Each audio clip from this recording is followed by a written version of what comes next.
காம்புல எல்லாம் முள் இருக்குங்க லைட்டாக. அது எல்லாமே எதுவுமே சேர்த்த வேண்டாம். தலையை மட்டும் பொரிச்சு எடுத்துகிட்டு வந்துட்டு, இப்போது எடுத்துகிட்டு வந்த கீரையை தண்ணியில் 2 3 டைம் அலசி எடுத்துக்கோங்க. மண் இதெல்லாம் இல்லாமல் பூச்சி இல்லாத தலையாகவும் பார்த்து எடுத்துக்கோங்க. இப்போது ஒரு பாத்திரத்தை அடுப்பில் வச்சுட்டு 1/2 சொம்பு அளவுக்கு தண்ணி ஊற்றுறேங்க. தண்ணி நல்லா கொதித்து வரட்டுங்க. கொதித்து வர வரைக்கும் கீரை சேர்த்த வேண்டாம். கொதித்து வந்ததுக்கப்புறமா நீங்கள் அலசி வச்சிருந்த கீரையை உள்ளே சேர்த்துடலாங்க. போட்டுட்டு இப்போது ஒரு கரண்டி வச்சிடலாங்க. நிறைய இருக்கிற மாதிரி இருக்குங்க. வெந்து வரும்போது ரொம்பவே கம்மியாயிருங்க. இப்போது ஒரு கரண்டி வச்சு கலந்து விடலாங்க. ஏன்னா தண்ணி கொதிச்சிட்டதுனால சீக்கிரமே வெந்துருங்க. இது ரொம்ப நேரம் ஆகாதுங்க இந்த கீரை வேக.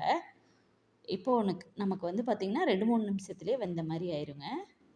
ஏன்னா தண்ணி நல்லா கொதிக்க இருந்ததுனால மண் பாத்திரம் அப்படிங்கிறனால சீக்கிரமே வெந்துருங்க.